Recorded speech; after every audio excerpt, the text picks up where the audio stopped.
Hey guys, it's me, Brittany Lee the Bio Geek. I'm here with yet another anatomy video specifically talking about bones. So I've completed and wrapped up the axial skeleton, so now we're going to begin going over the appendicular skeleton, which includes the limb girdles and the limb bones. So this first video, I'm going to be covering the scapula and the clavicle, the collarbone. So these are going to be two bones that help to make up the pectoral girdle, which is going to contain the whole structure of the rotator cuff. And a lot of the muscles of the rotator cuff are going to come in here and surround this pectoral girdle. So I'm going to be covering in this video the scapula, the clavicle, what the different landmarks of each are, how to orient yourself to whether it's a right or a left clavicle. That way you guys know how to identify all of these things for your tests. So here we go.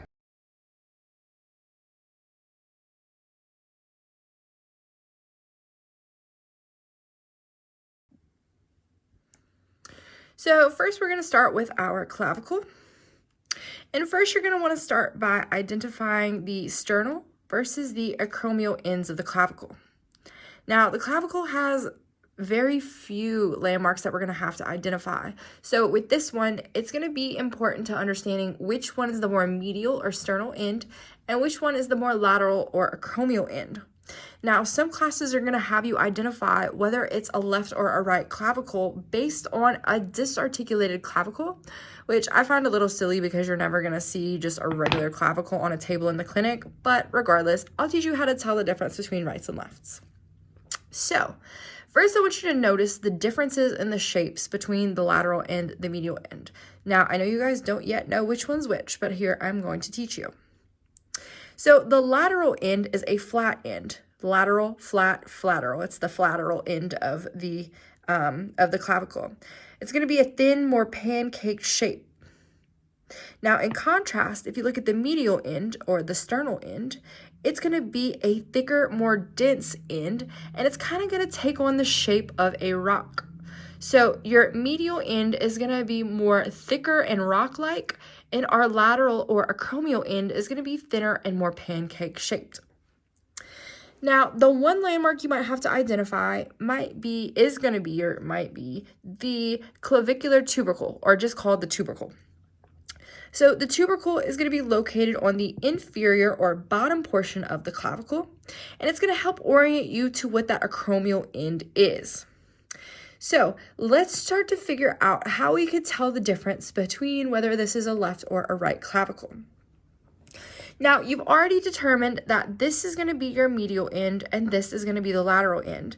So now we just have to determine, is it going to face this way with the lateral end coming out more towards the front of the body, more anteriorly? Or is it going to be oriented like this to where the acromial end faces posteriorly? Now, two things I want you to note is, one, notice how rough this bottom part is. The same side that the tubercle is on is going to be very rough. You're going to make sure that rough side is pointing inferiorly towards the floor. Second thing you're going to want to do is you're going to want this acromial end to be coming more towards your body, so more anteriorly. So once you have your rough part facing the floor, you know this is your medial part and the flat pancake is your flat lateral acromial end. Then what you're going to want to do is make sure that acromial end is pointing anteriorly towards the front of the body.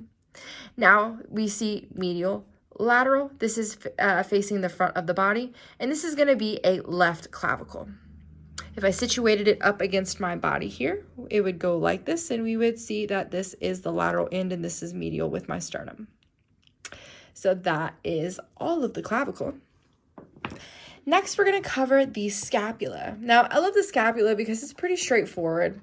So this is going to be the posterior view of the scapula. Let me just adjust my screen here. So this will be the posterior view of the scapula. What you see most prominently on the posterior view is going to be the spine of the scapula.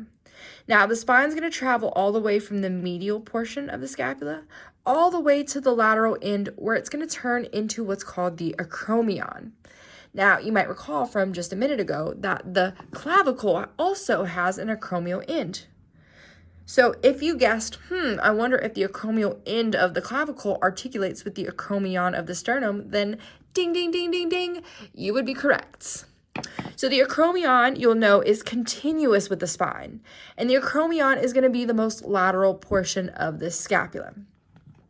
Now, looking inferiorly to the acromion is going to be the shallow indentation, which is called either the glenoid cavity or the glenoid fossa, depending on what source you're looking at. The glenoid fossa is going to be the spot where the head of the humerus is going to articulate, forming that shoulder joint here, that ball and socket joint.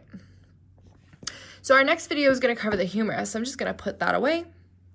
So we said this was the spine of the scapula, leading laterally to the acromion of the scapula, and then inferior to the acromion, we had the glenoid cavity. Now let's take it back to that posterior view of the scapula, and let's look at what our spine does. So our spine is separating two shallow indentations, and if you remember from my previous videos, you might recall that those shallow indentations are called fossa. So what the spine of the scapula does is separates two major fossa from each other. Now, the names of these fossa are very anatomical, so you might be able to understand what and where they are just based on what they're named. So first you have a fossa, or a shallow indentation, located superiorly or above the spinous process. So superior to the spine, and it's a fossa. If you said, is that the supraspinous fossa? Absolutely. The supra, meaning above, spinous, referring to the spine of the scapula, fossa, shallow indentation, is located right above the spine. Now, what do you think this one below the spine of the scapula, or inferior to the spine of the scapula, is called? Yep, it's the infraspinous fossa. Very nice. Man, you guys should do these videos instead of me. So the infraspinous fossa is going to be the shallow indentation that is located immediately below the spine of the scapula. Now let's turn it over to the anterior or front view of the scapula, where we can view our last two landmarks. So just as we talked about the supraspinous and infraspinous fossa of the scapula, we have one last fossa which is located on the anterior portion. This is going to be the subscapular fossa. Now, it's important to note that both the subscapula as well as the supraspinous and infraspinous fossas are going to be sites where muscles of the scapula are going to sit. So your subscapular fossa is going to sit a muscle called the subscapularis muscle. Your supraspinatus muscle is going to sit in the supraspinous fossa. Your infraspinatus muscle is going to sit in your infraspinous fossa.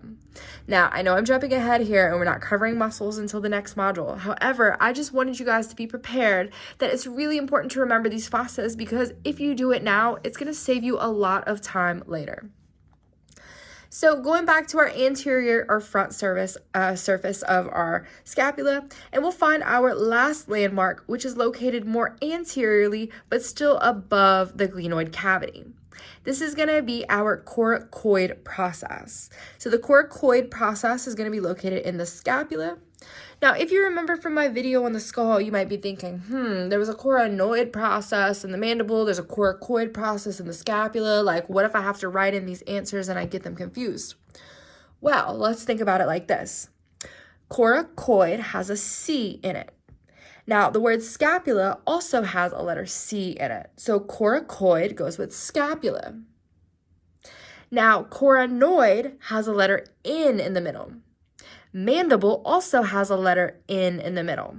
So coronoid with mandible. So keep the C with the scapula and the N with the mandible, and you should be able to keep the coracoid process separated from the coronoid process of the mandible. So let's do a quick recap and see how many of these landmarks you remember. So remember this thin, flat pancake end, acromial end, very good. This little out-pocketing of bone here on the inferior surface, tubercle, very good. And what about this thick, blunt end here? Yes, the sternal end. What about this big fossa on the anterior surface?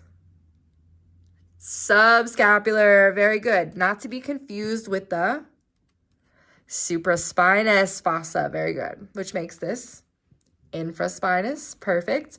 And what separates those two fossa?